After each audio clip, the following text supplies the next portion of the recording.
Ever scroll through like online forums and stumble across some, let's just say, strong opinions about world leaders? Hmm. Well, today's deep dive is all about those opinions, specifically about former U.S. President Donald Trump. Ah, yes, public perception. Yeah, Always a fascinating and often volatile beast, especially in the realm of international relations. exactly. Our source is an online list titled Top 10 Countries That Dislike Donald Trump the Most. Hmm. Now, full disclaimer, this isn't like some scientific global survey, more Okay. like a collection of individual perspectives, but those perspectives can be surprisingly revealing. They can indeed. Think of it like individual threads in a larger tapestry. Okay. Each one might be unique, but together they create a complex and nuanced picture of global sentiment. So, our mission today is to kind of untangle some of those threads, Yeah. see what patterns emerge, and explore what these opinions might tell us about the U.S.'s global image during Trump's presidency. And perhaps even glean some insights into the dynamics between the U.S. and these specific countries. Right. So, the list itself includes, in no particular order, Mexico, the U.S. itself, China, North Korea, the UK, Syria, Canada, Russia, France, and Germany. Wow. A pretty diverse group, wouldn't you say? Indeed.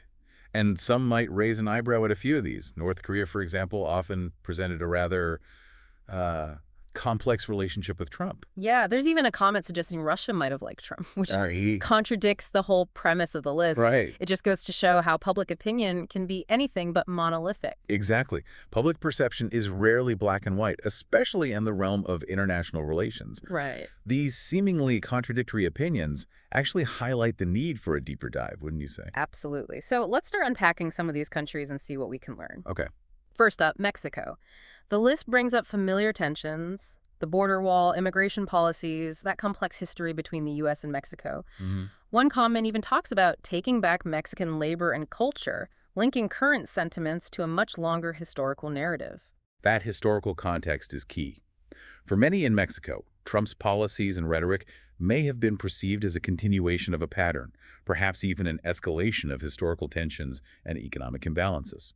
Next, we have the United States itself. Oh, Not surprising, considering the deep political divisions within the country during Trump's presidency. sure. The list reflects this, with some comments praising his leadership, others vehemently criticizing it. This internal polarization almost certainly projected outwards, impacting how the U.S. was perceived globally. It's a reminder that a nation's internal struggles can have significant consequences for its standing on the world stage. Speaking of global impact, let's jump to China. Okay. There's a comment about Trump calling COVID-19 the Chinese virus, and how that single phrase had a ripple effect on U.S.-China relations. This illustrates how even seemingly small choices of words can have profound geopolitical consequences. Language, particularly from a world leader, can shape narratives, inflame tensions, and even undermine diplomatic efforts. Sticking with North America, let's head north to Canada. The list points to the renegotiation of NAFTA and a perception that Canada folded under pressure. NAFTA renegotiations were undoubtedly a high-stakes game. The outcome, and perhaps more importantly the process itself, likely fueled anxieties in Canada about economic vulnerability and even a sense of betrayal by a long-standing ally. There's also a comment comparing racism in Canada to that in the U.S., which suggests that international perceptions aren't always accurate or aligned. Perceptions are often shaped by limited information, media narratives, and even pre-existing biases. Right. It's a reminder that understanding another country's internal dynamics requires a deeper dive than just headlines and social media commentary. As we're going through this list, I'm noticing certain themes popping up. Immigration and nationalism seem to be major points of contention, with Trump's rhetoric and policies on those issues either resonating or creating pushback depending on the country. That's not surprising. These are inherently global issues. Policies from a nation as influential as the U.S., especially those relating to immigration and national identity, are bound to trigger reactions and reverberations far beyond its borders. And of course, we can't forget the overarching theme of political polarization, both within the U.S. and in how other nations viewed the U.S. during Trump's presidency. Yeah. It's almost like the world was holding its breath trying to figure out what it all meant. That sense of uncertainty is understandable. Hmm. When a global superpower experiences deep internal divisions, it inevitably impacts the global landscape. Allies and rivals alike are forced to reevaluate their strategies and alliances. Now, before we get too bogged down in the geopolitical heaviness, it's worth noting that the list isn't all doom and gloom. Yeah. There's some surprisingly funny, even quirky comments sprinkled throughout. Ah, yes, the human element. It's easy to get lost in the abstract complexities of international relations, but these personal anecdotes remind us that it all boils down to human interactions, with all their inherent complexities and contradictions. For example, there's this comment from Australia about how adult shops are full of critiques of Trump. A rather unexpected cultural observation. Yeah. It speaks to how deeply political figures can permeate the public consciousness, becoming woven into the fabric of everyday life, even in the most unexpected places. And then there's this gem about the Mexican eagle and snake emblem being stupid. Hmm. Now, that's obviously a subjective opinion, Right. but it does highlight how even seemingly minor cultural symbols can become points of contention or misunderstanding. Cultural sensitivity is often overlooked in the grand chess game of international relations. But these seemingly small details can actually reveal deeply held beliefs and anxieties, offering a glimpse into the heart of a nation's cultural identity. So we've got a pretty fascinating mix here. Geopolitical analysis, historical context, personal anecdotes, and even a dash of cultural commentary. It's safe to say this list, while far from scientific, offers a unique and multi-layered perspective on global perceptions of the U.S. during Trump's time in office. It certainly does. And as we continue our deep dive, we'll be exploring those layers in more detail, examining specific countries, unpacking key themes, and delving into the nuances of public opinion. But for now, let's pause and consider this. What initial impressions do you have of this list? Yeah? Do any particular countries or comments stand out to you? It's a fascinating mix. Indeed, this list might be anecdotal, but it offers a valuable starting point for unpacking those complexities. And you're right, those individual comments can be incredibly revealing. Totally. Like we mentioned earlier, there's even a comment suggesting Russia might have been favorable towards Trump, which seems to contradict the entire dislike list idea. Yeah. What do you make of that? It's a prime example of how public opinion, especially in the international stage, can be far from unified, while some segments of Russian society may have viewed Trump favorably. It's crucial to avoid generalizing that to the entire nation. Russia, like any country, possesses a diverse range of perspectives. And that reminds me of the entry for the United States itself. The range of opinions there perfectly illustrates the deep political divisions that define Trump's presidency. Precisely, those internal divisions inevitably spilled over into the global arena, creating a sense of uncertainty among other nations, trying to decipher where the U.S. stood on key issues. So in a way, that internal U.S. political landscape might have actually muddied the waters of global perception, making it even harder for other countries to gauge the direction of American foreign policy. Exactly. Inconsistency and unpredictability can be major challenges in international relations. When a nation's internal divisions are so pronounced, it can make it difficult to project a clear and consistent message on the global stage. Allies and rivals alike are left wondering what to expect. Okay, so let's dig into some of the recurring themes we're seeing in this list. Immigration and nationalism seem to be popping up quite a bit, with a lot of the comments directly referencing Trump's policies and rhetoric on those issues. That makes perfect sense, given how central these themes were to Trump's political platform, his America First agenda. With its focus on border security, stricter immigration policies, and a more assertive approach to trade, undoubtedly sent shockwaves across the globe. It's interesting to see how those shockwaves seem to have manifested differently in different countries. The comments from Mexico, for instance, seem to focus more on the historical and cultural implications of Trump's policies, whereas the comments from Canada seem to be more concerned with the economic impacts. Each nation brings its own unique set of historical experiences, cultural sensitivities, and economic realities to the table. These factors shape how they proceed and react to shifts in U.S. policy, especially from a leader as unconventional as Trump.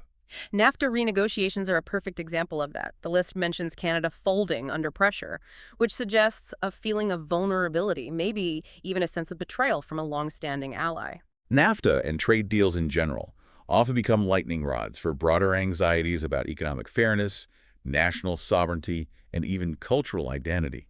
The way those negotiations were conducted, especially under the Trump administration, likely amplified those underlying tensions. It wasn't just about the economic details, it was about the perceived power dynamics and respect, or lack thereof, between the nations involved. It makes you realize that these trade agreements are about so much more than just dollars and cents. They represent a complex web of interdependencies and relationships that can be easily disrupted by shifts in political climate or leadership style. Precisely. Trade is never just about trade. It's inextricably intertwined with history, culture, and national identity. So are we seeing a pattern here? Is it fair to say that Trump's policies, specifically those focused on immigration, nationalism, and trade, triggered a wide range of reactions globally, some positive, some negative, but rarely indifferent?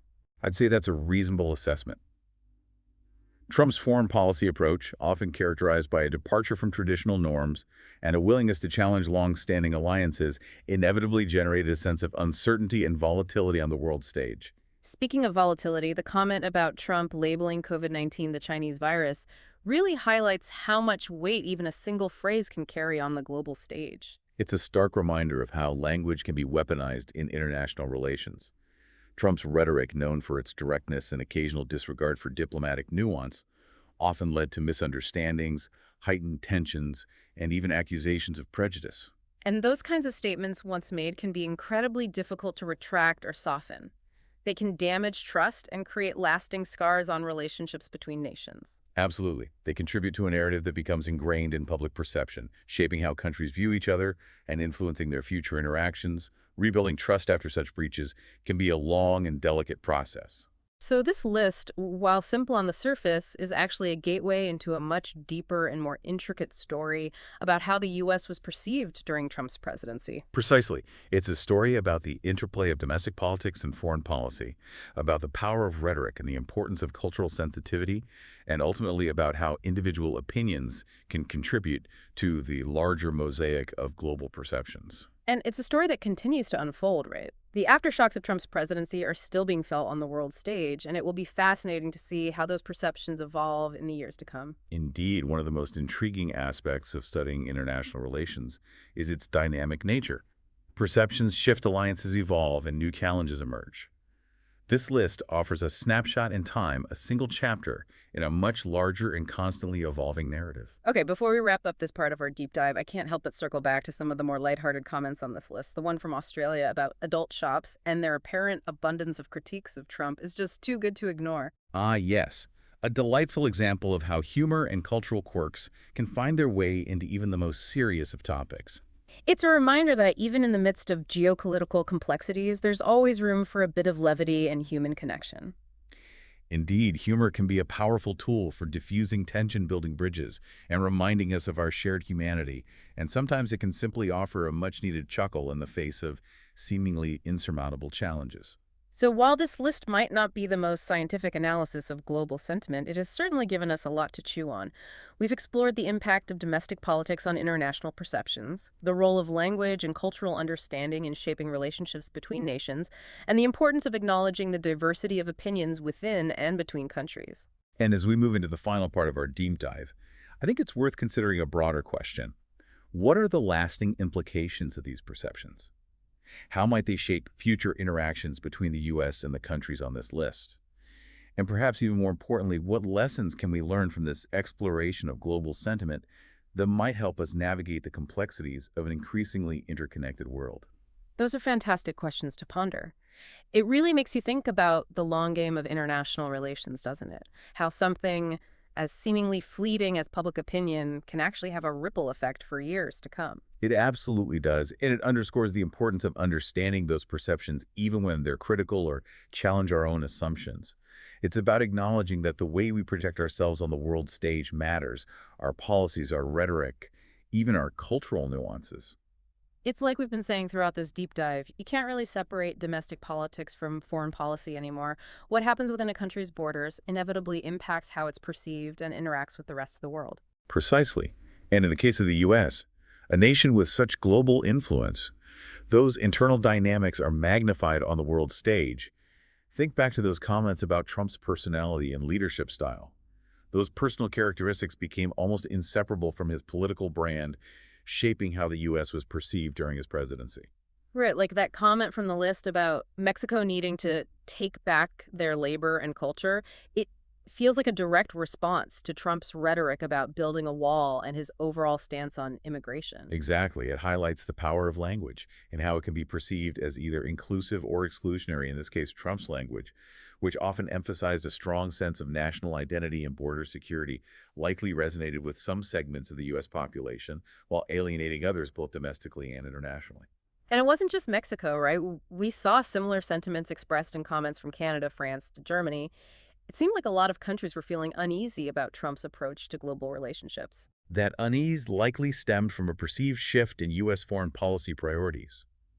Trump's America First agenda, while prioritizing American interests, also signaled a move away from traditional alliances and multilateral cooperation. This, coupled with his withdrawal from certain international agreements and the imposition of tariffs, created a perception of unpredictability that many found unsettling. So while that America First approach might have appealed to some within the U.S., it might have unintentionally reinforced negative stereotypes about American exceptionalism and unilateralism on the global stage. Its key takeaway from this deep dive domestic political rhetoric, no matter how well-intentioned, can have unintended consequences for a nation's image abroad, in the case of Trump.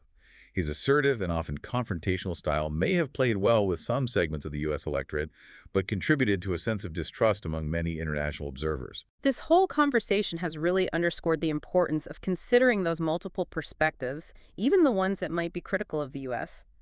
It's about understanding where those perceptions are coming from and recognizing that our actions and words have ripple effects far beyond our own borders. Absolutely. It's about fostering empathy and a willingness to engage in open and respectful dialogue, even when those conversations are difficult. Because in the end, we're all interconnected. The challenges we face globally require cooperation and a recognition that we're all in this together. And maybe, just maybe, engaging with these diverse perspectives can help us build a more nuanced understanding of our place in the world and how we can work together to create a more peaceful and collaborative future. Well said. It's a continuous journey, this quest for understanding and connection in an increasingly complex world. But it's a journey worth taking. Couldn't agree more so to all our listeners out there. Keep those minds open, stay curious, and remember, even in the realm of global politics, a little empathy and open-mindedness can go a long way. Until our next deep dive, keep exploring those multiple perspectives, and remember, there's always more to learn.